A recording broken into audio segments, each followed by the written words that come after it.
Hello and welcome, Angelinos. We thank you for tuning in to yet another brilliant episode of the Galaxy Guy podcast, hosted by Chris Maldonado, a show made by loyal Galaxy fans for loyal Galaxy fans who bleed blue, white and gold.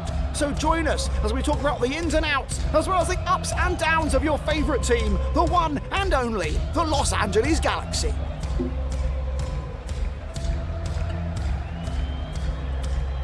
Hello and welcome, Angelinos. Thank you all for tuning in for another episode of the Galaxy Guy podcast. As always, I'm your host, Chris Maldonado, and joining me today, we have the usual suspects. My co-host, Mr. John Romero, of course, from Babes of the Galaxy, and Casey Cagle from Nil Nil Donuts. Hope you guys checked these guys out last week. Hope you guys checked them out this week. And first of all, how are you guys doing tonight, man? I'm doing good. I've been tired, sleeping very late into the wee hours in the morning, trying to get this Babes of the Galaxy launch of the 2021 collection going. I kind of gave you guys a sneak peek earlier. I hope you guys are excited as much as I am. It looks good, man. Let me tell you, Galaxy fans out there, keep an eye out because it's some really good Galaxy designs. And, I gotta say, John, there's some really awesome designs on there. I really like the Misfits tee, as well as the 5-star club tee. Those are two of my favorites. Yeah, so, but there were a lot of really great designs on there. So I think everyone's gonna be. I'm excited. I showed some other people, and this should be a fun launch. So hopefully it gets the response it deserves, and I'll have some giveaways for the launch. But we'll see. But other than that, Casey, how are you doing, man? Doing good. Just a quick work trip at the end of the week here, so I'm a little tuckered out, but I'm ready to talk some Galaxy. There's been quite a bit going on. Hey, it's always the right time to talk about the LA Galaxy, man. Last year was tough. We weren't able to be in the stadium with other Galaxy fans, so it'll speaking for myself personally, it really took a toll on my psyche to not be able to talk Galaxy with other fans. Big reason why this podcast even got started, right? So we can thank COVID for that. Something good did come out of COVID. But with that said, I'm very excited because we do have a very good show for you guys tonight. We'll be giving our take on some very exciting transfer rumors because luckily for us this week, we do have a transfer rumor that is worth talking about. Of course, we will be talking about the new kit launch. Some of you guys might have heard about that. You know, there was a new kit. It was pretty popular. But anyway, we'll get to that, of course. And I will be announcing the winner of this bad boy here, which is a Cobi Jones bobblehead. That was a giveaway I had this week. So that'll be at the end of the show. So you definitely want to stay tuned. Are your fellow podcast co-hosts excluded from that contest? Unfortunately, you guys are. I just thought maybe in case your name popped out of the hat. I have all the names in the hat ready to go. Okay, so I just want it to be 100% unbiased. But to start, I'd like for us to discuss the biggest news, the most buzz around this week, which was, of course, the community kit launch. Okay, now it would be an understatement to say that there was a buzz around this kit because as soon as that kit hit the stores, what ended up happening, guys? It sold out almost immediately. Within 30 minutes, Kevin Baxter and Josh Guessman at Corner of the Galaxy were reporting 30 minutes, making it the second most successful jersey launch of all time in MLS history. What was your take on that, guys? Wait, behind which jersey? I'm curious. So we don't know that yet. We don't know that yet. But if I were to take a guess, the number one best-selling jersey release of all time would be 2007 when David Beckham joined the LA Galaxy. Right. That's my opinion on that. I'll tell you what, I ordered 3 of these kits kind of by accident. I ordered the long sleeve from the Adidas store because they sold out immediately on MLS store, and Team LA store sold out of everything. Within 30 minutes. So it was kind of a mad dash to check these different sites and the availability to get them ordered and shipped out. But I got the long sleeve. I think I should have that on Tuesday. But then I ordered an authentic Pavone, and then by accident I ordered a replica Pavone jersey. I'm kind of really betting all on Black this year and hoping that he actually signs the contract. That's what I was about to say. So, you better hope he signs with the LA Galaxy. It's that Field of Dreams mentality, if you build it, they will come.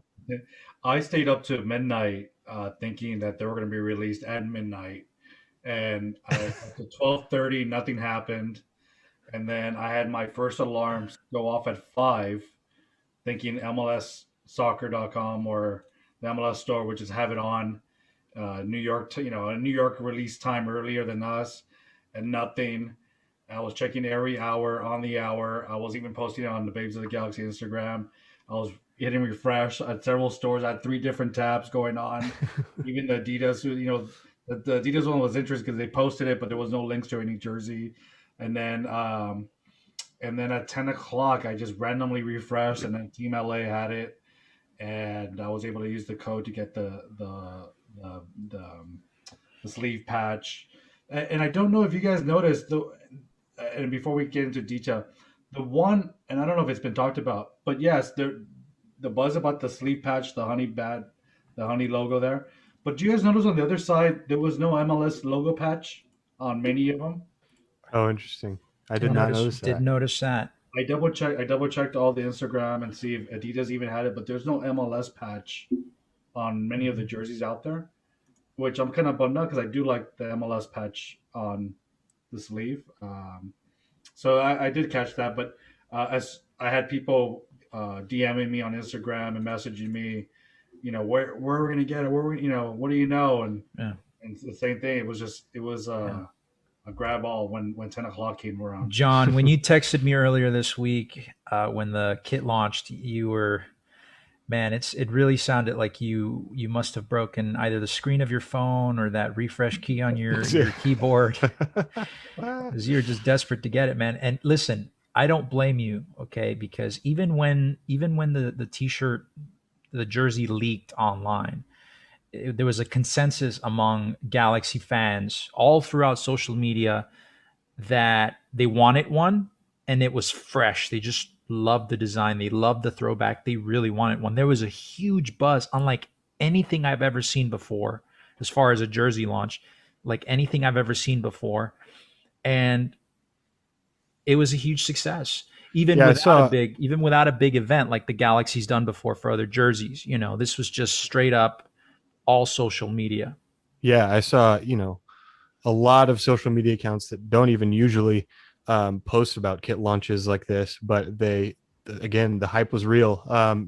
People were buzzing about this about a month out. So it's understandable that it sold out so quickly. And, I'm sure kit collectors from all over the world want to get their hands on this jersey just because of its, retro homage to that 97 kit. And, it's timeless look, really. Yeah. And to be honest with you, I was a little worried about the shorts and the socks, because we had only seen the leaked pictures, those teasers of the jersey. Okay. There was a little bit of worry there. And I know I don't speak for myself. Other people were worried about the color of the shorts. And luckily the shorts are black, just like they were with the original. So that's good. The socks, though, a little funky since they're the same teal color. I would have preferred that to be black, but it is what it is. What do you guys think overall? Yeah, it's uniform? Not bad. It's a cohesive look. I think the stripes on the shorts match, the stripes on the shoulders of the Adidas, the 3-stripe look that they always go for. I'm fine. And then, a little bit more teal to round off the top and bottom. It's all good. I know there was a big uproar about the back being not pinstriped as it was in the front. The original jersey had it all stripes the front and back. This one has a black back. Obviously, that's for TV viewing and the broadcasters. It's hard to see. And also, they modernized the design. They brought it. And I mean, how much more further can you copy that a Nike original jersey? Nike had to make a change to That's that. true. So, it's fine. It's a nice cohesive. There was complaints about, again, the Herbalife, sponsorship logo and what's honey had to do with the Galaxy. But again, it's all money related at this point. And I'm one of the people. I don't care about the sponsor. It's fine. It's just put out a winning product, excite me, and I'm good. So since you did touch on the sponsorships and the brands on our jerseys, we do now have another sponsor on the jersey. We have a sleeve sponsor, something we haven't had before. Okay, that sponsor company is Honey. Now, it's been kind of a mixed bag of reactions from people online in regards to this. There are the people that are just like diehard anti, corporatism, whatever you want to call it, right? And this is just more of a sellout move in their eyes, and they don't want to be walking around sporting their jersey and advertising these random brands, right? I mean, Herbalife already is bad enough as it is. And then you had the people on the other camp, which, it's like, hey man, I love that company. I use that app. I save myself a ton of money. I don't really care. It looks fresh. It's a company I don't, it can't be possibly worse than a pyramid scheme company like Herbalife. So I would say that I'm somewhere in the middle. I honestly don't really care much about the sleeve sponsors or any sponsors on a jersey, as long as it doesn't get as bad as like Liga MX, where you're literally like a walking billboard of just advertisements all over. Right, but I also am on the other side. Honey, it's a decent company. It's just coupons. It's an app for coupons. So what's your opinion on that, guys? What do you think? Well, I mean, I think I used to be part of the camp that was very hardcore anti-corporatism, but then, you take a hard look, and MLS has its very corporate roots, and it kind of wouldn't be in the position it is today without a lot of corporate interest. So you kind of have to give that to the league and to the teams, that kind of need these sponsorships to be able to stay afloat and, maintain relevance, financially in their market. But at the same time, we can't be a Marseille. We can't have, a lot of the control over the team that we want to have and have say in those kinds of matters. But, it is what it is. Herbalife is what it is. Honey's, like you said, it's a plugin for your internet browser that finds you good deals on stuff. So it's at least It's not like, any sort of betting company or, predatory lending company. So I'm not against it at all. I mean, what do you think? What do you think, John? Are you, what camp are you on?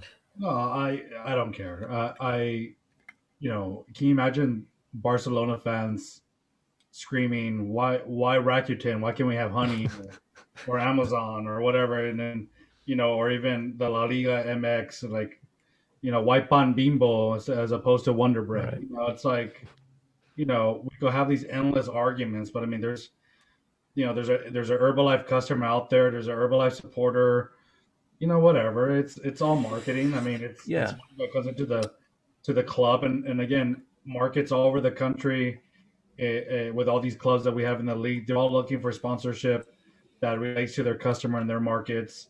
I mean, we look around the league, there's hospitals. Look, at the end of the day, as Galaxy fans, as just fans of the sport, we tend to forget that at the end of the day, as entertaining as this is for us to watch, it's a business. Yeah. And it's all revenue, right? There needs to be revenue and there needs to be profits at the end of every season for teams to stay afloat. So, it's and Chris, the first jersey had Budweiser on it. I don't know. That's true. I don't know one person who drinks Budweiser. So again, were these people complaining? Why can't it be Corona or some Paps? I don't know, something whatever. hipster. It's like, yeah, you're always gonna have a group that's outspoken, but who at this point, who cares?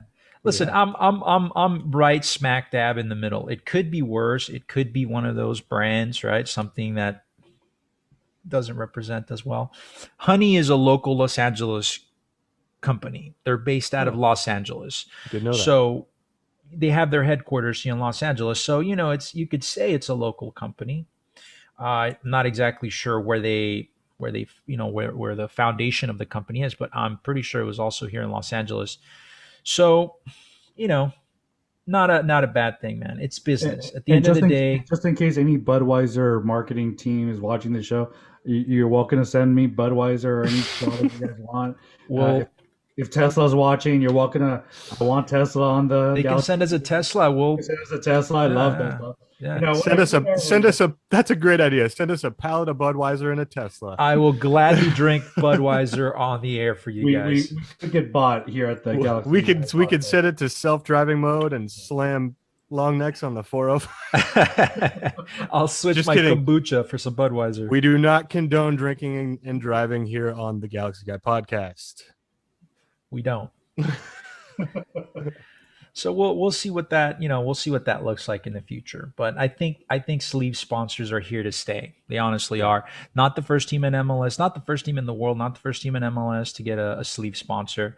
I just don't want this becoming like a slippery slope. Next thing 2 years from now, there's another sleeve that's being sponsored on, and now there's a lower back sponsor, and there's next thing you know, there's KFC on the the back of the shorts, like Juicy Couture pants back in the 2000s. But it also goes to say that soccer is a sport, and the supporters and the fans of the sport, how entrenched they are in the club, more as opposed to, let's say, the NBA, which they started having the small little I think 2.5 inch by 2.5 inch logo on there.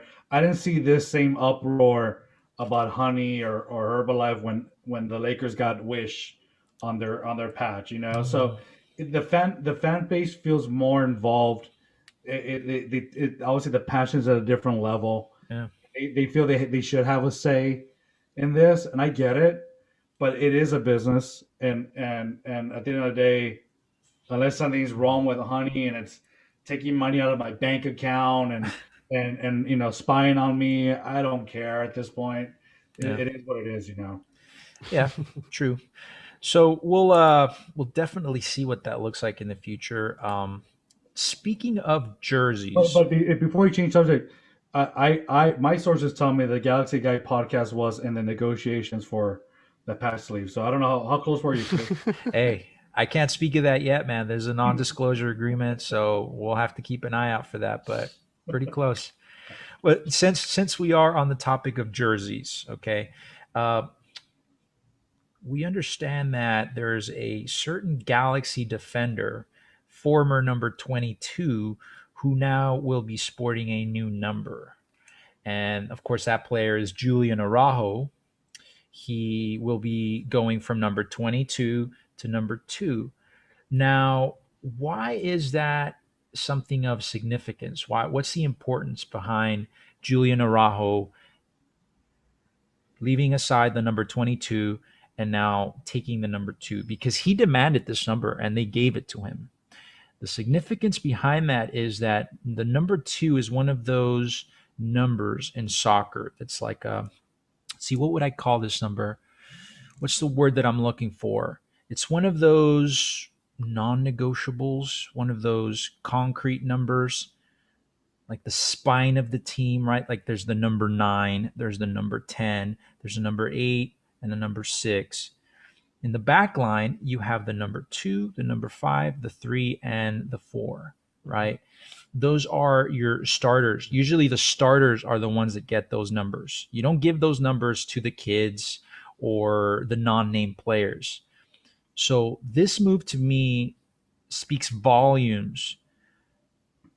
The LA Galaxy is placing a lot of confidence. Then they're putting a lot on Julian Araujo this season. He's definitely going to be a starter. That's without doubt. Anybody out there that's been paying attention will tell you that Julian Araujo is a starter. And the LA Galaxy is going to be putting a lot. There's a lot riding on Julian Araujo, so that's, I believe, the reason they gave him the number 2. Do you guys have any thoughts on that? I'll take this one. if you're able to defend that position the way Julian Araujo did, shutting. I mean, you think about the players he matched up against last season in that position, and how he shut them down. At this point, Mhm. Julian, whatever you want, give him. It's yours. I mean, Mhm. can you imagine Rolf Fetcher, Felcher asking, for the same demand for a certain number, and the way he played, it's like, what a joke. But Julian earned it, and at this point, it's more power to him because, like, and I believe the number, who had that number last season? Was Barry Kitchen? Perry Kitchen had that number Yeah, last season. Yeah.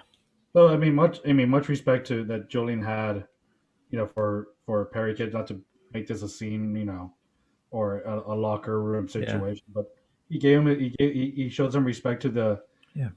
senior on the roster, and also, once he left, the number was there, and then he Yeah. asked for it, and the And club granted to him. that's not a number that you give out lightly. No. That's not a number that you give out lightly. No, and like you guys touched on, it's a starting position number, and I think with a lot of the national call-ups and international interest that Araujo has attracted, it's he seems like a good investment for the future, and if he's going to be in that number 2 spot, and wants to be one of those starters, and a core of that back line, I think he'd be well suited to also kind of fit into a leadership role at some point. Mm-hmm. At least in the defending core of the team, if not wearing the armband at some point, because he does have the qualities of, putting, putting the team on his back, and really, putting his nose to the grindstone for his teammates and motivating everybody to work around him. Yeah. So Oh, I think that's a team captain that I can, as a fan, support 100%. Oh, absolutely. Mhm. His performances have been the performances that you would expect from a guy 5 or 6 years older than him. Mhm. He's matching up against grown men, because at the end of the day, Julian Araujo, well, he's what, 17, he's 18, 19 now. When he debuted with the LA Galaxy, he's just a kid. I mean, he's still technically a kid, and he's matching against these older veteran MLS players, these grown men, and he's keeping up with them. He's matching up to them. So he's a complete player. His mentality needs to mature a little bit more in order for him to be the complete package. But it speaks volumes. Like I said, it speaks volumes that the LA Galaxy is placing so much on him, right? And And wingbacks like him are pretty rare in this league, to be completely honest with you, that have that work ethic, and that can contribute so much to the team. And I think with players like Villafania in the squad, whom he could learn a lot from. Mhm. Like I said, he's just a really good investment, of a player to keep around in the squad, and to appease really any of his accommodations or demands should be a priority of the Galaxy. Absolutely. And the Galaxy needs to keep Julian happy, because the Galaxy in the last couple of years, they've lost a lot of really good young talent. They haven't given them their dues, and these guys have left. So the Galaxy cannot afford for that to continue happening, especially with such a special player like Julian Araujo. So if Julian Araujo asked for the number 2, I'm glad Julian Araujo got that number 2. I'm glad Julian Araujo is getting that starting spot over Rolf Felcher. And it's part of the reason why his performances with the LA Galaxy are a big reason why he did get that call up to the Olympic qualifiers, which we're going to talk about now. I'm sure a lot of you guys out there have already heard. You guys have seen the sheets for the national call ups, the national team call ups for the Olympic qualifiers. But on that list, there are several Galaxy players. We have Jonathan Klinsmann, who got called up with the U.S. national team. Julian Araujo, of course, who also got called up with the U.S. national team. Efrain Alvarez, who got called up with the U.S. national team. Danilo Acosta, who got called up with Honduras. And the weird one is that Efrain Alvarez also got called up to the Mexican national team. Well, I shouldn't say weird because it's not weird. It's expected, right? It's just odd. But he's on both rosters. What do you guys think about that? I'm sorry. Efren's in a great spot. I mean, think about it. You know, both the U.S. and Mexico national team give him a blank check, and they keep to the penthouse and say, whenever you want to use it, yeah. It's theirs for you. You know, Efren has to play this right. You know, because where do you go to get the most maximized playing time?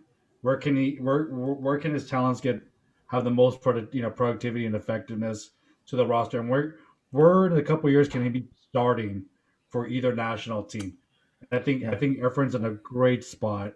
I mean, the reviews from the last training camp were great with Berhalter. I mean, so we'll see where he comes out, but that's interesting. Much props to you, Efren. That's awesome. Mm-hmm. Yeah, I'm just praying for no injuries. I'm gonna knock on wood here. Yeah. Oh boy. Because Araujo, like we were talking about, could be a core player in this squad this season. And this tug of war between Mexico and the US, between Efrain and Alvarez, is actually kind of hilarious to me. But the pressure is kind of on him. You were touching on it, John, where they kind of gave him the keys to the car and were like, look, dude, wherever you want to go, but we're here for you and we're ready to give you the time and space. But I honestly think, he would work well in Berhalter's system, where it's kind of high pressure. There's a lot of ball movement, and he could have opportunities to, take the ball forward and be that kind of pivot player or finish balls inside of the 18. So we'll see. I mean, I'm hoping he picks the Stars and Stripes, but we'll see. He won't be the last U.S. Mexico opportunists like that. The 15-year-old Alex Ocala, he's also a Mexican Mexican family, but he's living here in the U.S. A 15-year-old that signed for the Galaxy signed him with the Man City agreement in a couple of years. I believe he's on the Los Dos roster at 15 and a half. 15. So he's also going to be coming into this conversation, already nicknamed the Little Messi. I mean, it's going to be interesting to see him come up in this organization and what he plays, Well, the thing is,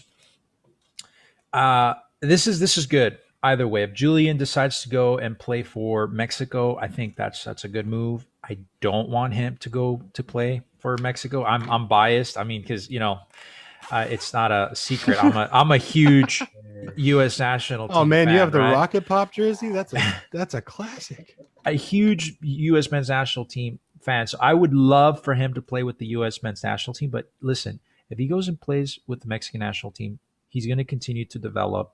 Okay, they have a fantastic system over there. Same with the U.S. men's national team. A lot of up and coming young talent, right? So, but we'll know for sure once he makes this decision. If he decides to go with Mexico, that's it. I'm pretty sure that's final. The U.S. will stop pursuing him, right? Because that's basically him giving them the answer. If he decides to go to the U.S. men's national team, he takes their call up. That's also, I think, final, right? Because that's official competition. He has to make that switch permanently to the men's national team, the U.S. men's national team. So this is it. This is the end of the saga. We're going to know for sure who he picks based off of this. But I hope he does a LeBron James style ESPN special, because that I think that might get a lot of interest. He has a long way to go. Unlike Julian, I think Efren still has a long way to go. He needs to mature physically as a player as well. He needs to shed some of that baby weight, Yeah. He's still a little bit pudgy around the edges. Obviously, as a professional athlete and the position that he plays, he needs to be faster than he is. But we'll have to wait and see. As far as the other guys, I'm not saying I'm surprised, really. I'm kind of shocked about Danilo Acosta, but I guess it's just Honduras really lacks that much depth. They don't have a lot of options in that position. They had to call up Danilo Acosta because you have to remember he didn't play last year. That one was an eyebrow raiser, yeah, for sure. Yeah. Again, we every week we keep referring to this deftness of the Galaxy roster, but again, these players out for a couple weeks during the summer. And again, on paper, you could go, okay, yeah, we'll be fine. Mm-hmm. But that's with fingers crossed that no other injuries are happening during that same time, and hopefully we're on the winning. Yeah, we're on the winning side going into this into the summer break. So we'll see. Yeah. But I guess we'll see. We'll see what happens with that, with the Olympic qualifiers. We'll keep an eye out for that. Now, something very, very exciting, extremely exciting happened this week. Actually, just yesterday, we started getting wind of this, but we do happen to have a transfer rumor. We have a transfer rumor, guys. Finally. This is crazy. The LA Galaxy has been linked to a player. Okay. And it's been a while since we've had a transfer rumor. Things have been extremely quiet on the LA Galaxy side. Other teams are it seems like other teams in MLS are just signing players left and right. FC Cincinnati just picked up one of the most expensive, if not the most expensive striker in league history. So it does kind of make you feel a little bit weird that the LA Galaxy of all teams hasn't been even linked to many players, but I've seen Atlanta, Portland, San Jose, New York, the New York Red Bulls. They have all picked up some good signings. I hate strolling through my social media and seeing these, big signings that are coming across into the league, and then the Galaxy being. We got tied. Obviously, the Pavon saga continues. That is still ongoing. Not a lot this week on that. People are calling it the soap opera. I'm calling it the telenovela because that's what it feels like. But, Usain Belic, he's a winger. We got, he had rumors to the LA Galaxy. We haven't heard much of that. But what we do have so far, and I'm very excited to report this, but there is a certain 28-year-old, just recently turned 28, by the way, in January, Irish national team player, and that is Derrick Williams, who is a center back.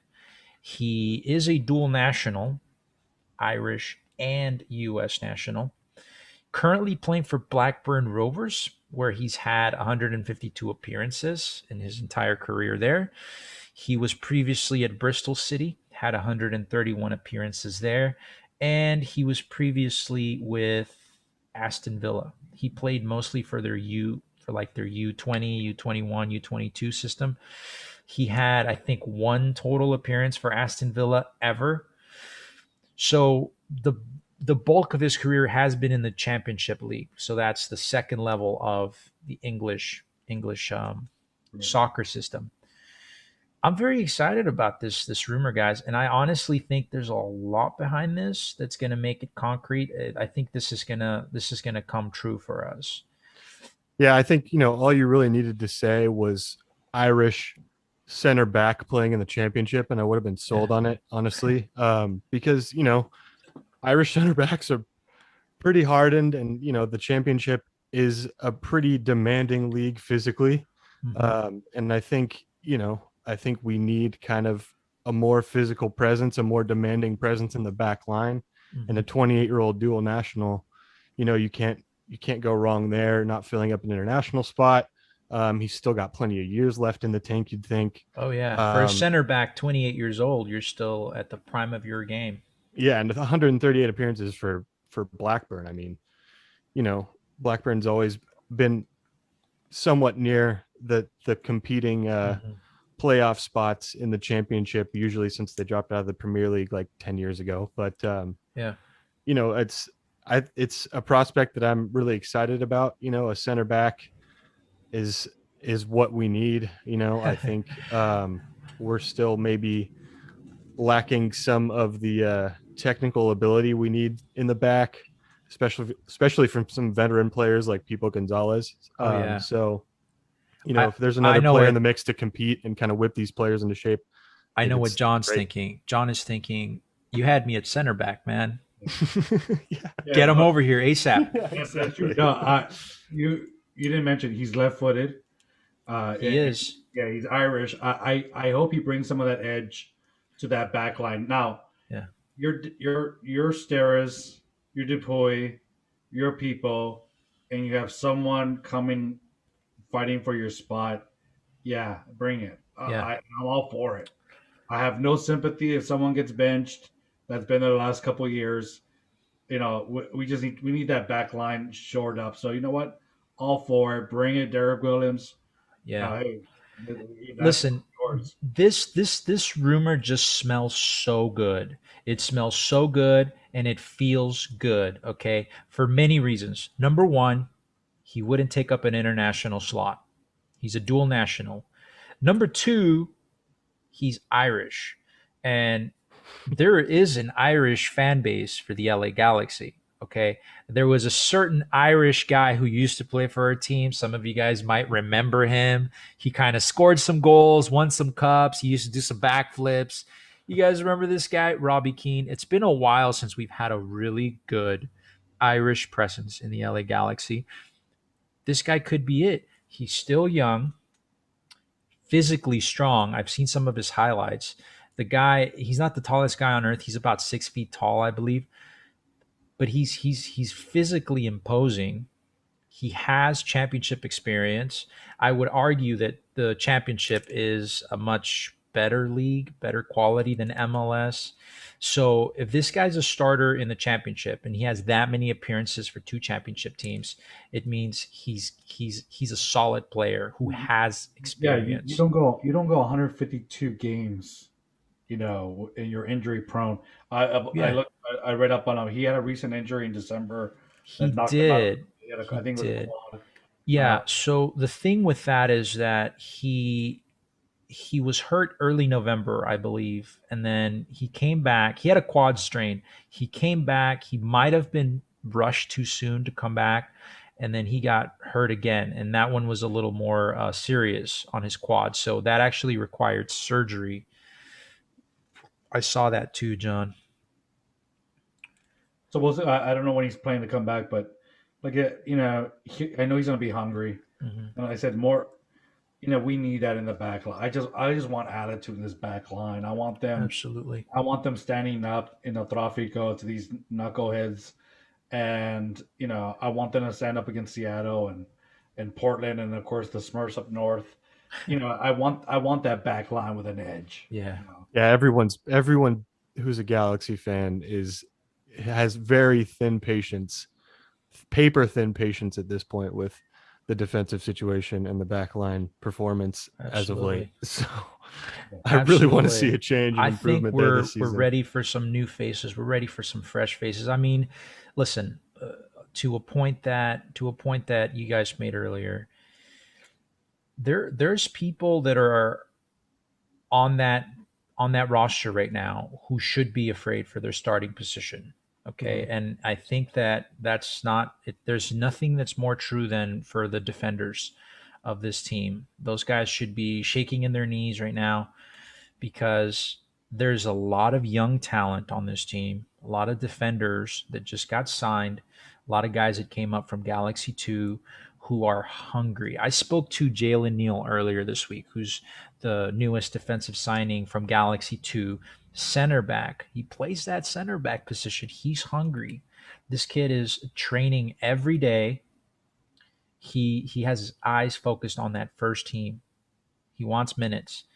So if I were Cobi Gonzalez, if I were Daniel Steres, and I'm seeing all these young kids coming up into the team, and I'm seeing all of these transfer rumors it's not all these transfer rumors, but I'm seeing this transfer rumor for a guy like Derrick Williams. I'm sweating right now.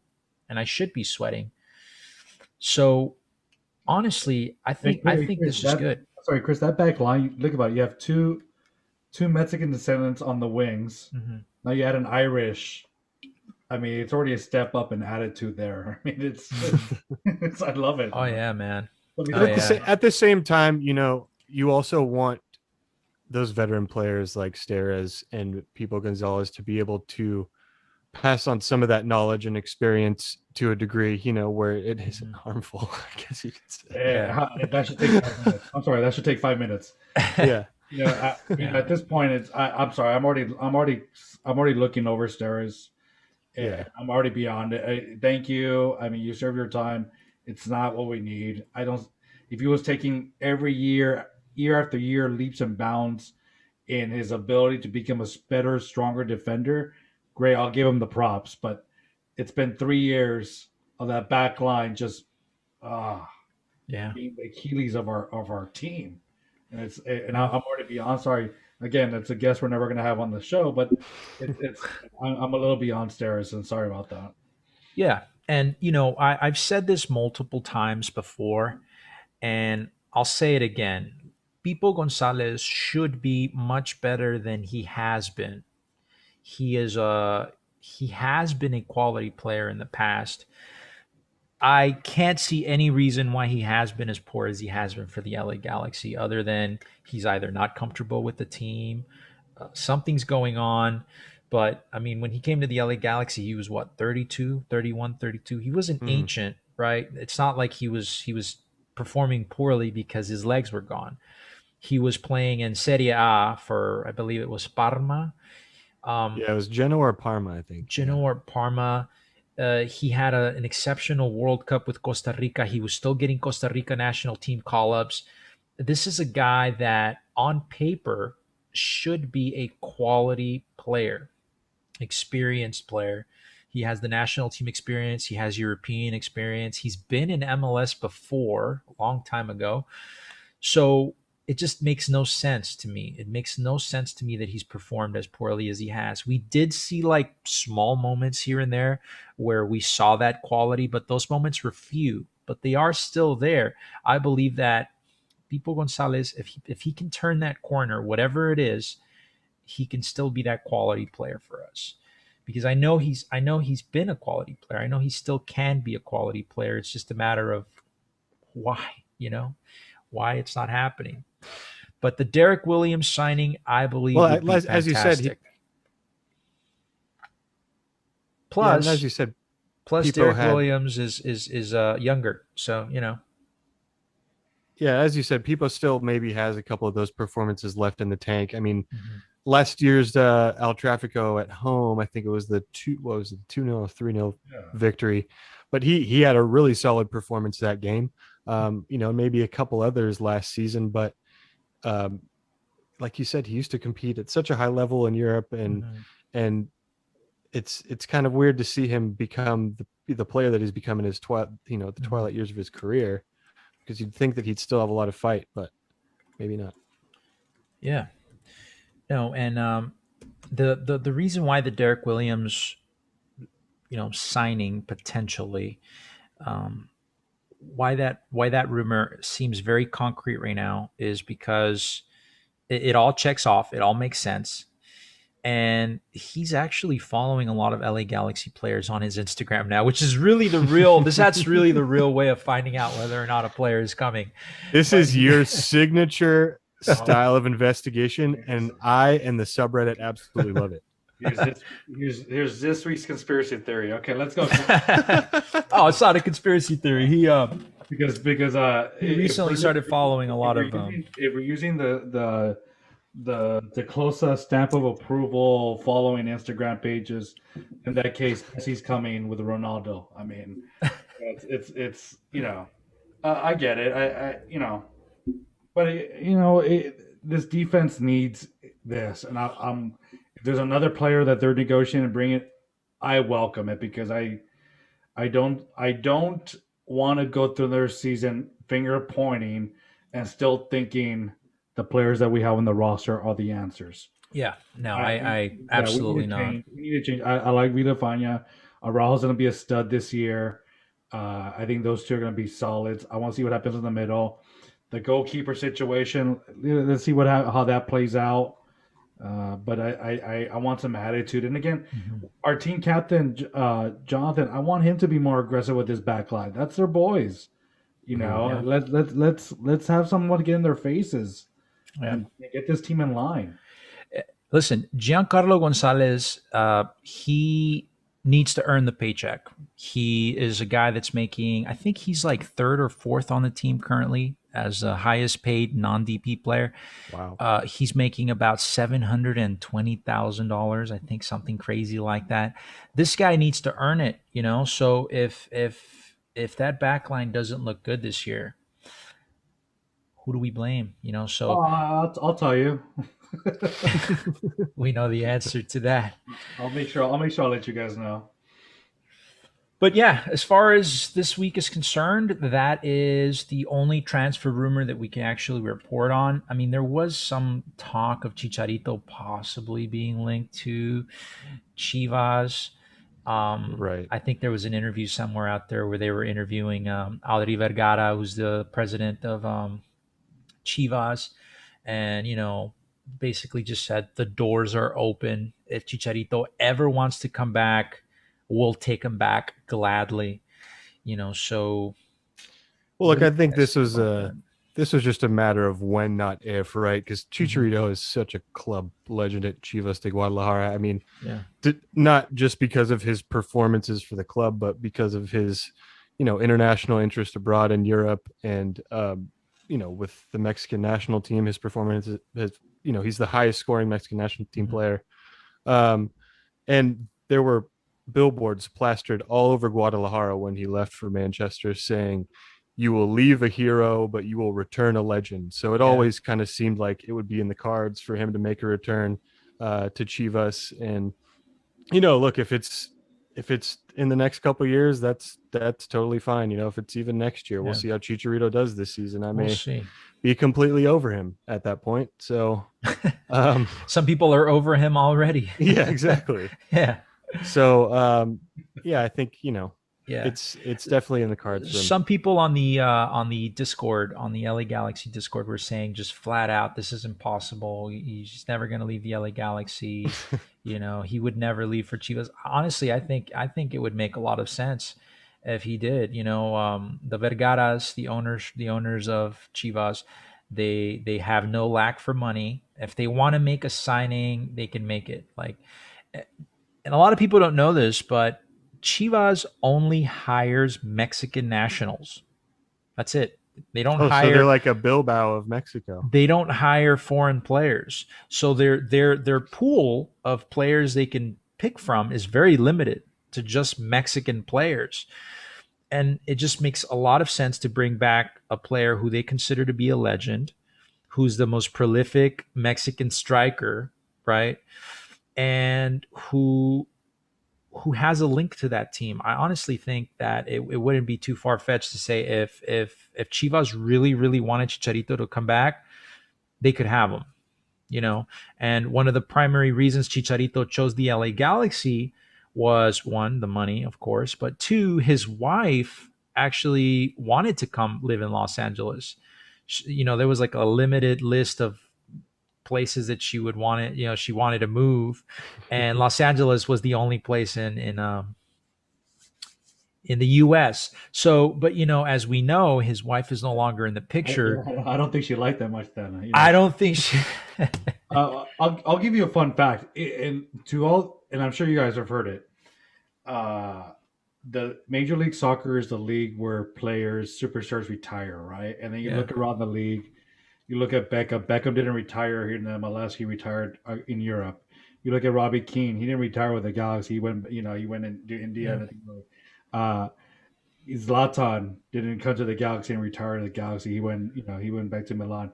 So to everyone who wants to see Chicharito move on, guess what?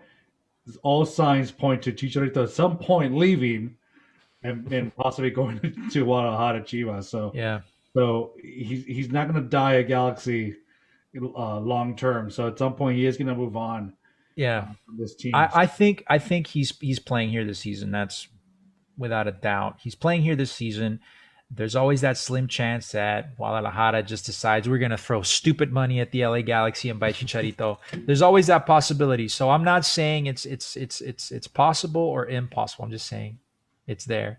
But I do think that Chicharito if he doesn't perform this season, and he delivers, what he gave us last season, I honestly could see this happening. I could see him leaving to Chivas after this season if he just doesn't do well. Wait. But let's be real about this, because I think fans are going to be very interesting to see how this plays out for Chicharito. Now, what is a failure? Is it another 2-goal season? I mean, if he doesn't hit double digits, I think it's a complete failure of a season. So that's my take. So all the work that he's putting in that he should have had last year, a fresh start, his mind's in the right place. We're expecting 10, 12 goals this year, right? Yeah, I'm gonna say 8, 10 goals, and we have a winning team that's in the top 3 in the West. Listen, we're gonna definitely talk about that Chicharito expectation closer to the start of the season. But since you brought it up, we'll touch on it briefly as far as the expectations for Chicharito, because I kind of want us to do a preseason, start of the season type of expectation for the LA Galaxy. Like, I would want for us to have that pod like a week before the season kicks off. But since you brought it up, the Chicharito expectations should honestly be, they should match his salary, and they should match things that we've seen from other high profile players in the league in the last couple of years. For example, 2020 Golden Boot winner was Diego Rossi, right? 14 goals. 2019, Carlos Vela, 34 goals. 2018, Josef Martinez, 31. 2017, Nikolic, 24. Bradley Wright Phillips, 24. Giovinco, 22, right? And that's in the modern era of MLS.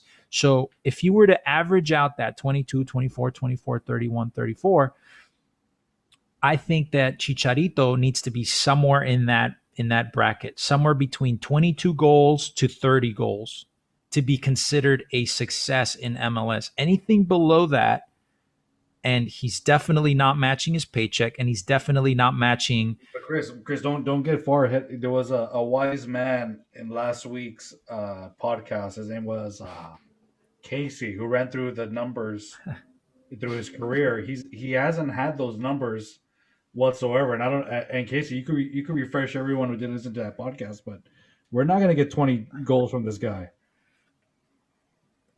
No, and I think around the range of maybe 12 to 15 is what I would be looking for from him this season, if he can get the production that he needs from the team around him, basically. Yeah. He's, unfortunately, I don't think he's going to be a Vela type player who can, carry the ball as deep and be kind of the core playmaker that Vela is in a capacity, and score as many goals. But, it needs to be enough to get us in a healthy standing in the West, and it needs to get us, into a deep position in the playoffs, if not a cup run. You know what I mean? Like, it's at this point, everyone at the Galaxy has to have very thin patience with him. Yeah. And he needs to, he's realizing that he's putting the work in, and, he just needs to make it happen this season. Yeah, absolutely. Needs to earn that paycheck, and he needs to earn the fans too. Is 2 goals, man. 2 goals, $7 million. That's not good. But that's Zubac productivity right there. Hey, Zubac had what? A goal? 2 goals? 2. Yeah. Maybe we should be paying Zubac $7 million per season, John. Oh heck no! And again, it's another player on my list. And I just don't. Again, we know Chicharito doesn't get banged up at some point, and Zubac. One of these signings have to get that front back up straight. But number 2, to Casey's point, 12, 15, okay, I can see where you're coming from. I'm fine with 8 to 10, but as long as he's causing havoc, and I'm being wishful that we have Pavon next to him. But if Chicharito is causing havoc where the defenses across the league are focusing on him, which opens up Pavon or Leggett or Jonah or I just want some disruption that on the style of play that he does game in and game out. It's opening gaps for everyone else to take shots, to be threats, and have that attack that we need in the front. So I'll take 8 goals if he's causing havoc. If he's not causing havoc, I'll take 15 because he owes it from last year. But there's no way he's going to get 20. You know, if we get Pavon on board, okay, we know what Pavon can do. We know what he can do, and we know that he wasn't at full potential, right? We spoke about this last week. If Pavon comes back and he plays to full potential, we still need that midfield to provide assistance. We don't have a right winger right now that we feel confident enough in producing enough, right? We don't have a midfield that we feel confident in. We don't have that center attacking mid. There was a rumor. It's kind of, a lot of people are kind of disregarding Javier Pastor, who happens to be a center attacking midfielder. We didn't really talk about that because, he kind of dismissed it, and Pastor himself said, I would love to come play for the LA Galaxy. I would love to come to MLS, but I'll come after my contract is over, which happens to be 2023 with Roma. So we'll keep an eye out for that. I don't think there's a lot of I don't think there's fire behind that. There's just a lot of smoke. He's been linked to the LA Galaxy before, and nothing came of that. So, but with the whole Chicharito thing, we have to just really cross our fingers and pray to whichever God we pray to, and just hope that he can at least provide enough goals for the LA Galaxy to make it to the playoffs. Look, Dennis Teclosa, if you're listening, I'm 31 years old. I'm 6'4". I'm 220 pounds. I can shed a couple of those pounds off. Put me up front, target striker. I'll cause some havoc, dude. I can put headers in. I've got a pretty good touch. I've got a pretty good right foot. You're 6'4". I know another guy who's 6'4", just recently played for the LA Galaxy, who was pretty successful, man. All you got to do, I think, is just grow out a ponytail, and I think you're good, dude. Oh boy! If we're talking crossing fingers and being hopeful, Again, I'm gonna be the first one, and I hope this gets some traction because I know Dennis Teclosa pays attention to the fan base. I'm still, again, Chris, we talked about it. I'm still rooting for a return for Romano Sandrini on that position. And I looked up his contract. He only had a 12-month contract, and so that means he's open. Yeah, and he loved LA. I'm telling you, if he comes back, you heard it here first. I want the fan base to just, even if he's not a starter quality, I'll take him on the bench. I would love to see him just come out to some like WWE style music and pyro and like wearing like a Kazuchika Okada style jacket and just I'm back. But you can imagine him and Pavon. Oh man, just in and out, balls out, winging it, oh my God, and then that's where Chicharito's going to get his goal production because now he has threats on both sides. Yeah, no, I agree, and like we spoke about last week, it would allow Pavon some freedom because as it is, he's the only attacking threat, and it's so easy to defend him. You just have to put an extra defender on him, and you basically shut him down, right? I mean, it's not easy to defend him, and it's not easy to shut him down, but any player, when you put 3 defenders on them, chances are you're going to shut them down. So, but with that said, I think that we will talk a lot more about, player expectations, the expectation overall for the LA Galaxy this season, closer to the start of the season. So we'll have a show especially, just to talk about that. But with that said, I think we're going to wrap it up for today, guys. Unless you guys want to talk about anything else, something you might have heard. I'm just looking forward to a preseason schedule because my off-season blues are kind of getting to me. Oh yeah, I need some MLS. I'm feeling it too, man. I'm feeling it, especially. But like we talked about earlier, the USL schedule just came out, so at least there's some, lower league stuff to watch, and there's always NPSL and UPSL if anyone's into that stuff. So I want to tell the viewers out there to keep an eye out. I did have an interview, like I mentioned earlier. I had an interview with Jalen Neal, who is a new signing this offseason by the LA Galaxy. He got a homegrown contract from Galaxy 2, so he's now on the senior roster. He's a great kid. We spoke a lot about Julian Araujo in the past and, the community outreach that he has.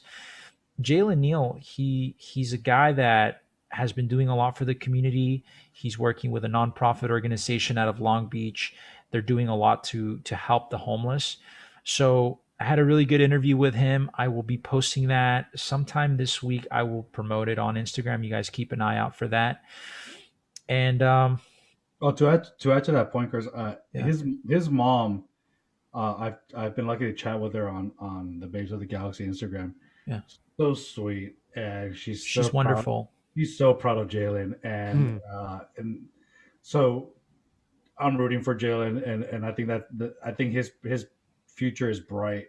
Yeah, he's a local kid. He's a local kid out of Lakewood, and there's a lot of talent coming out from those academies, from the LA Galaxy youth system, and he's one of them. I mean, he played one season with the Galaxy 2, and now he gets himself a homegrown contract with the first team. So, stuff to look out for, the new players. We obviously hope for the best with any new player that wears the jersey. So keep an eye out for that. And as always, it is wonderful to have you guys watch the show. We've been getting a lot of positive feedback. The reception from the fans has been great. People just, they're hungry for Galaxy content. There's a lot of Galaxy content out there now. I think it stems from people just being isolated and COVID, making us stay at home. But it's always good to talk Galaxy stuff, man. It's always good to have you guys on. John, give him a follow. John Romero, Babes of the Galaxy. I think the podcast will be released on Monday. Mm-hmm. As soon as you guys listen to the podcast, the new collection will be out on babesofthegalaxy.com. Check it out. Support. I do it for you guys. Some very fun stuff. The guys have seen it. I'm excited. So hopefully you guys are excited as me. Absolutely. We'll keep an eye out for that. And of course, it's always a pleasure having you, Casey Cagle. Check him out. He runs a very unique Galaxy. I wouldn't say Galaxy, but it's a soccer. It's a marriage of soccer and baking, donuts and soccer content. And that's at Nil Nil Donuts. It's very unique. Please check them out. And hey, Casey, if the close-up calls you up, you're going to have to give up on those donuts, man. I know. I'll have to switch to like some banana bread or vegan recipe. Something that's a little lighter on the gut. Something I definitely look forward to this season is viewing parties for the away games. And, I know a lot of restaurants will be doing the outdoor viewing. So we will be, me personally, no los estoy comprometiendo a ustedes. I'm not saying these guys are going to go with me, but if they want to, we'll be at some of these viewing parties, and we're looking forward to having a lot of fun times and hopefully cheering a lot of goals this season. So you guys check out the YouTube channel. Please subscribe. We do appreciate that. It's always very nice to see that people are viewing the videos. It's always nice to see that people are following on Instagram. The Galaxy Guy podcast viewing party sponsored by Modelo. Sponsored by Babes of the Galaxy and Modelo and Honey and Nil Nil Tesla. Nil Nil Donuts, yeah. And Nil Nil Donuts. Right on. So again, Chris Maldonado, the Galaxy Guy podcast. We appreciate that you guys are viewing, and we will see you guys next week. And as you guys know, I did have something to give away this week, and that was this collectible Cobi Jones bobblehead, still in the box. Now, the winner of that bobblehead is going to be announced right now. There was approximately 80 plus people that entered the contest. I want to thank each and every one of you guys for doing so.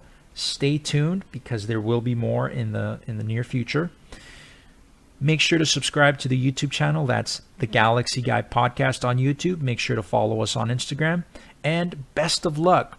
The following name out of my magical LA Galaxy cap is the winner of said bobblehead. Best of luck. Here we go. And the winner is... Here we go. Congratulations to @PosyGirl80. Congratulations, you just won yourself this bobblehead. I will be reaching out to you on Instagram. Congratulations. And again, guys, stay tuned. It won't be the last.